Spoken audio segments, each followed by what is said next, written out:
very important points which emerged out of this argument is that one is the incessant desire, which is, I guess, our audience will also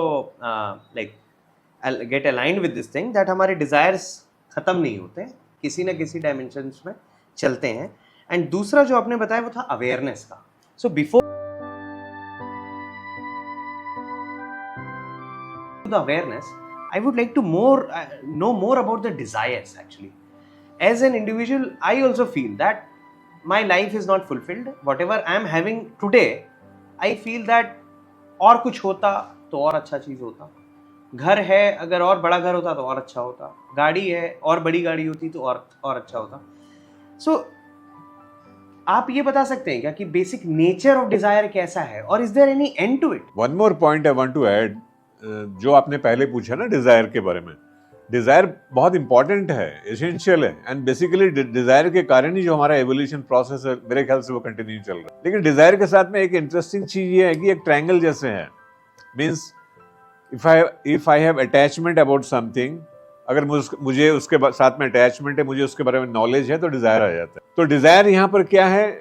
Dzire acts like a fire, और जब desire आती है that fire is there. So ऐसा भी कहा जाता है कि डिजायर, नॉलेज और अटैचमेंट के साथ में thought is also work as a fuel to the desire. अगर आप थॉट को कंट्रोल कर देंगे तो डिजायर कंट्रोल हो जाता है. That is the thing. That is one side of thing. But desire को ऑलवेज हम नेगेटिव सेंस में हमें नहीं लेना चाहिए कि desire which try to deviate us from the path. But there can be desire for having good things. देखिए, इसमें मेरे पहले वाला जो क्वेश्चन मैंने बताया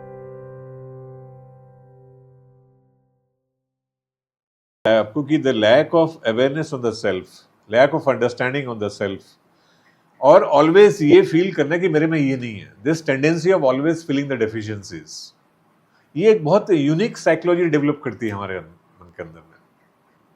तो उसमें क्या होता है कि चाहे मुझे कुछ भी मिल जाए, even if I get very good education, very good property, vehicle, सब कुछ हो जाए, बट वो डेफिशिएंसी वाले सिंड्रोम अभी भी वर्क करती है कि मेरे में ये नहीं है, वो नहीं. तो आप देखेंगे जब बच्चा जब छोटा था उस समय बड़ा हो गया, when he become old, that time also the same psychology is driving that. तो उससे क्या होता है कि जो हमारे अंदर में जो है, जो कॉन्शियसनेस, जो एनर्जी जो हमें ड्राइव कर रही है, उसके बारे में हमारी अवेयरनेस खत्म हो जाती है. We start seeing the world, हमारे सेंसिंग इंस्ट्रूमेंट बेस्ड जो अंडरस्टैंडिंग है उतना ही हो पाता है, उससे आगे हम बढ़ नहीं पाते. तो सेंसिंग इंस्ट्रूमेंट बेस्ड अंडरस्टैंडिंग की बड़ी दिक्कतें होती है उसमें. इस रूम में मैं बैठा हूं, आपसे बात कर रहा हूं, जो भी इस रूम में दिख रहा है, I can understand about those thing. Suppose something if I am not able to see in this room, जो बाहर में है, बहुत कुछ चीजें मैं देख नहीं पा रहा हूं, तो क्या मैं ऐसा बोलूंगा वो सब चीजें एग्जिस्ट नहीं करती है, मैं उनको नेगेट करूंगा? तो इस इनफाइनाइट एग्जिस्टेंस में इतनी सारी चीजें हो रही हैं, लेकिन हम लोग सिर्फ उन पे बांधते नहीं क्योंकि मैं नहीं देख पा रहा हूं. तो sensing instrument based understanding creates lot of conflict inside our mind, because we are not able to understand what's exactly is happening. मैं एक्सपीरियंस तो करता हूं, लेकिन मुझे कोई रीजन नहीं मिल पाता मैं ऐसा एक्सपीरियंस क्यों कर रहा हूं.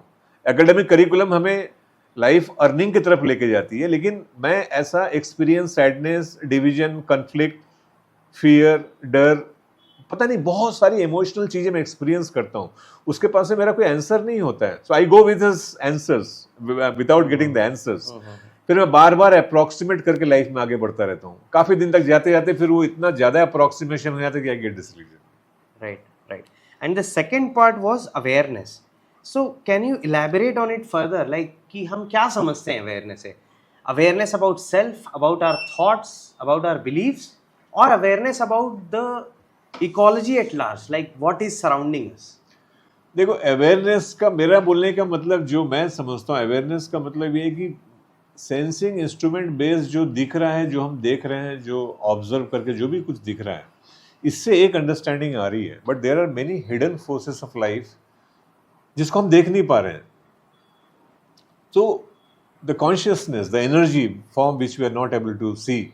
सो जब तक हम अवेयर नहीं होंगे कि there are so many things, so many forces acting on us in the environment, तब तक हमें तब तक ऑलवेज वो लैक ऑफ अंडरस्टैंडिंग रहेगी. जैसे मैं आपको एग्जांपल देता हूं, एक पीस ऑफ कोल है, Now piece of coal काला सा दिख रहा है. Now if I see that coal, for someone it may be a simple piece of coal. For me, being an electrical engineer, I can say this is also a unit of energy, unit of electrical energy. True. अच्छा, मैं ऐसा इसलिए बोल पा रहा हूँ कि I know the process. I know the process of this coal becomes an energy. Energy becomes something else. So ये जो भी दिख रहा है एक्चुअली ये सब इसके टेम्पररी डिमॉन्स्ट्रेशंस हैं. लेकिन उसका जो कोर है, it can be anything. It is something like holding an unit of energy in my hand. I can say it coal because I am aware of that. So जो बंदा aware है उसको optical delusion नहीं होता है. जिसको aware नहीं है उसमें ऑप्टिकल डिल्यूजन, वो सोचता नहीं यही सही है, वो सही नहीं है. लेकिन एक्चुअली ऐसा नहीं है.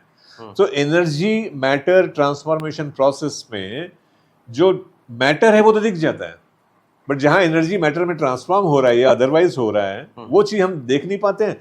तो फिर हमें लगता है शायद वो है नहीं है, एग्जिस्ट नहीं करते. लेकिन लाइफ की आधी सीक्रेट वहीं छुपी हुई है. तो इन सब के बारे में हमें अवेयरनेस होना है. सो ये जो ट्रांजिशंस की आप बात कर रहे हैं कि कैसे एनर्जी जब कोल है then it turns to like different form of energy, whether be it electricity और heat.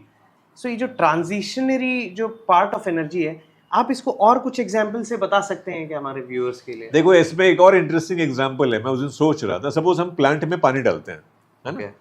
We put the water in that. Water input conditions है. कुछ दिन के बाद में उसकी हाइट बढ़ जाती है. Right. So now there is a relationship between water and the height. अब वाटर है ये तो कुछ और चीज है, हाइट कुछ और है. सो यदि आप देखेंगे वाटर का वो जो smallest particle of the water जो उसके स्मॉलेस्ट हाइट को बढ़ाता है, both are same. But when they pass through a many transformation processes, exchange processes, so it converts into height. Right. So wherever this transformation process is happening, वो जो transformation zone जहाँ transition जहाँ हो रहा है, वो वहाँ बहुत fine forces काम करती है. Right. फिर हम जैसे जैसे हम waking state में, now for last 50 years, billions of us daily we are sleeping. Even उपनिषद में भी लिखा हुआ है कि जब हम सोते हैं तो जब हम सोने को वेकिंग से जब स्लीप स्टेट में जाते हैं, दैट ट्रांजिशन को हम डिटेक्ट नहीं कर पाते हैं. कोई भी हमारे इंस्ट्रूमेंट्स उस ट्रांजिशन को डिटेक्ट नहीं कर पाती है. वापस जाती है तब और जब जाती है तब. फिर स्लीप से ड्रीम में जाते हैं, ड्रीम से डीप स्लीप में जाते हैं. So we are not able to detect any transitions, but those transition movements holds the secret. Now if I say you that